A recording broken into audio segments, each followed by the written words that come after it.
పర్యాటక శాఖకు చెందిన హోటల్ మేనేజ్మెంట్ ఇన్స్టిట్యూట్లో పనిచేస్తున్న కాంట్రాక్ట్ ఉద్యోగులకు జీతాలు రాకపోవడంతో ఓ ఉద్యోగిని ఆత్మహత్య యత్నానికి పాల్పడింది.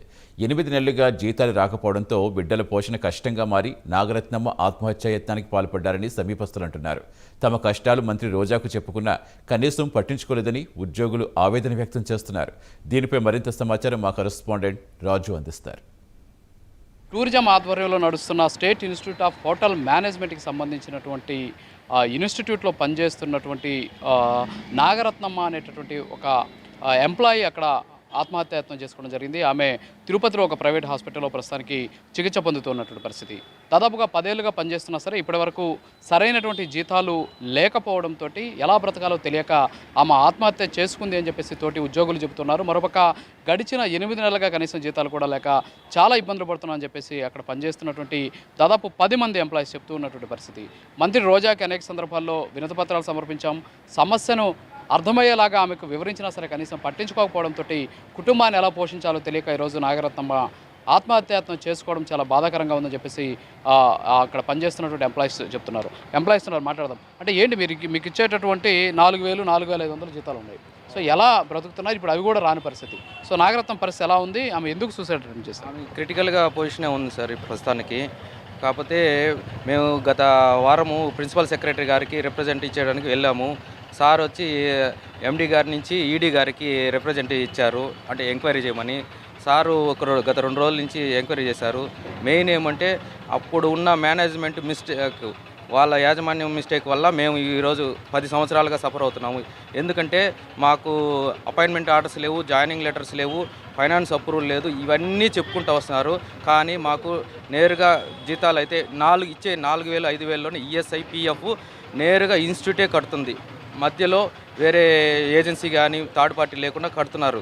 మేము దీనివల్ల మా జీవితాలు 10 ఏళ్ళుగా దుర్భర పరిస్థితుల్లో ఉన్నది. ఎన్నిసార్లు మీరు స్థానిక మంత్రి, ముఖ్యంగా ఈ జిల్లాకు చెందిన మంత్రి, టూరిజంలో మినిస్టర్గా ఉన్నారు రోజా, ఆమెను ఏమైనా కలవడం జరిగిందా? ఆమె ఏమైనా ఇప్పటివరకు రిప్లై ఇచ్చారా మీకు? కలవడం జరిగింది సార్. మాది పత్తిపుత్తూరు గ్రామం. అది ఈ మధ్య గడప గడప ప్రోగ్రాంకి వచ్చారు. ఆ రోజు నేను నాగరత్నం ఇద్దరు కలిసి వినతి పత్రం ఇచ్చాము. మా సమస్య ఇది మేడం, చేస్తామనేసి. నేను ఆమె చెప్పిన కొద్దిగా నెగ్లిజెన్సీ సమాధానం కూడా ఉన్నది. చేస్తాను, మేము ప్రిన్సిపల్ సెక్రటరీతో మాట్లాడతాము, మీరేం భయపడద్దన్నట్టుగా చెప్పడం. కానీ గత 4 నెలలు అయిపోతున్నది, ఎటువంటి స్పందన లేదు. మా పరిస్థితి ఇట్లా దారుణంగా ఉంది. మీరు చెప్పండి సార్, మీరు ఎంతకాలంగా పనిచేస్తున్నారు? మీకు ఎంత జీతం వస్తుంది? ఇప్పుడు నాగరత్నమ్మ సూసైడ్ అటెంప్ట్ చేశారు అంటే కుటుంబాన్ని పోషించలేకనా, జీతం చాలకనా, జీతం రాక, ఎందుకని ఇలా జరిగింది అనుకుంటున్నారు? సార్ నేను గత 10 సంవత్సరాలు సార్. నేను జాయినింగ్ 2013 సార్. 2013 నవంబర్ 6వ తేదీ, అక్టోబర్ 6వ తేదీ జాయిన్ అయినా సార్. నేను అప్పటి నుంచి ఇప్పుడు కరెక్ట్గా 10 సంవత్సరాలు అవుతాను సార్. మాకు జీతాలు సాలకనే సార్. రత్నమ్మ కూడా మాకు జీతాలు సాలకనే, ఇచ్చే జీతము కుటుంబ పోషణ సాలక. ఇప్పుడు బిడ్డలు కూడా ఆమెకు 2 ఆడబిడ్డలు సార్. 2 ఆడబిడ్డలు కమల పిల్లలు పుట్టారు. జస్ట్ ముందు మగపిల్లలు ఉన్నాడు. 3 బిడ్డలు పోషించుకోలేక వాళ్ళు వడమాలపేట నుంచి అదే సార్ బోయలు కట్టించి వీడికి రావడానికి వాళ్ళకి వచ్చే జీతము ఒట్టి పెట్రోల్గా సరిపోతుందని నాకు ఎన్నోసార్లు చెప్పింది సార్ పాప మా నాగరత్నమ్మ. ఆమె లాస్ట్కు నిన్న ఏమి చేసుకోలేక, ఏం ఆలోచన చేయలేక సూసైడ్ చేసుకుంది సార్. అందువల్ల సార్ అది మీరు పై అధికారులు కూడా మమ్మల్ని దయదలిచి మాకు జీతాలు పెంచమని చెప్పి మేము వేడుకుంటున్నాం సార్. మీకు సరిపోతున్నాయమ్మా జీతాలు? ఇప్పుడు నాగరత్నమ్మ సూసైడ్ అటెంప్ట్ చేశారు, మీకు ఎంత జీతం ఇస్తున్నారు? ఆ జీతంతో కుటుంబం గడుస్తుంది? 2013లో హోటల్ మేనేజ్మెంట్ కాలేజీలో చేరాం సార్. గత 10 ఏళ్ళుగా ఆ కాలేజీలో పనిచేస్తున్నాం. నేను క్లీనింగ్ పని చేస్తాను. మాకు వచ్చేది 4,700, కటింగ్లు పోయి 4,100 రూపాయలు వస్తుంది.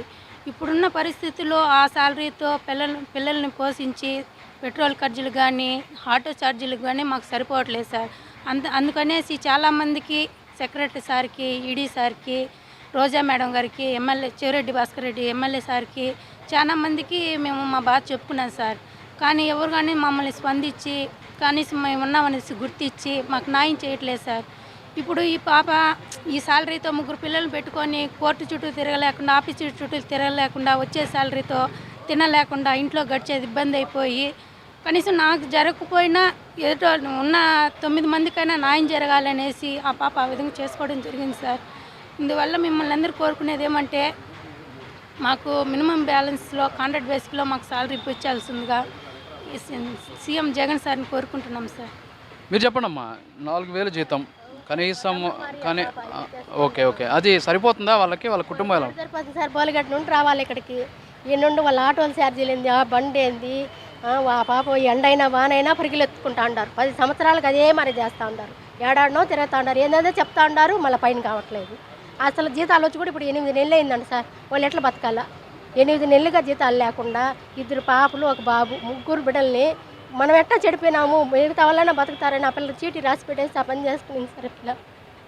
ఇప్పుడు ఆ బిడ్డ సాగు బతుకులు మరగబడి ఉన్నది. బిడ్డలు ఆడున్నారు మా అమ్మల కాడ. వాళ్ళకి ఏమేమీ మార్గం లేదు. మీరు ఏదో ఒకటి చేయాలా.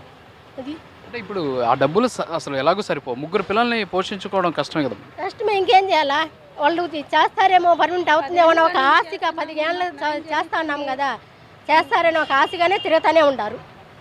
వాళ్ళు ఇంకా ఆడ అని ఆ కాగితం ఈ కాగితం అంటానే ఉండారే కానీ వాళ్ళు ఏంది అనుకోవట్లేదు. దాని గురించి చూడండి. సో మొత్తానికైతే స్టేట్ ఇన్స్టిట్యూట్ ఆఫ్ హోటల్ మేనేజ్మెంట్కి సంబంధించి అక్కడ పనిచేస్తున్నటువంటి దాదాపు 10 మంది కాంట్రాక్ట్ ఎంప్లాయీస్ ఎవరైతే ఉంటారో వాళ్ళకి జీతాలు కూడా చాలా తక్కువగా ఇస్తున్నారు. కనీసం 4,000కు మించి కూడా వాళ్ళకి జీతాలు లేకపోవడంతో కుటుంబ పోషణ చాలా కష్టంగా మారడం, మరోపక్క గడిచిన 8 నెలలుగా జీతాలు రాకపోవడంతో ఈరోజు నాగరత్నమ్మ సూసైడ్ అటెంప్ట్ చేసినటువంటి పరిస్థితి. ప్రస్తుతానికి ఆమె హాస్పిటల్లో చికిత్స పొందుతున్నారు. ఒక పక్క ఇప్పటికే అధికారుల చుట్టూ తిరుగుతున్నారు. అంతేకాకుండా న్యాయస్థానాల్లో కేసులు వేసినా సరే న్యాయం జరగలేదు అనేటటువంటి ఆందోళన ఇక్కడ ఉన్నటువంటి ఈ కాంట్రాక్ట్ ఎంప్లాయీస్ చెప్తున్నారు. మరోపక్క మంత్రి రోజాకి అనేక సందర్భాల్లో వినతిపత్రం సమర్పించినా సరే కనీసం పట్టించుకోలేదు అనేటటువంటి ఆవేదన ఆందోళన ఇక్కడ ఉన్నటువంటి ఎంప్లాయీస్ ద్వారా వ్యక్తమవుతుంది. Over to studio.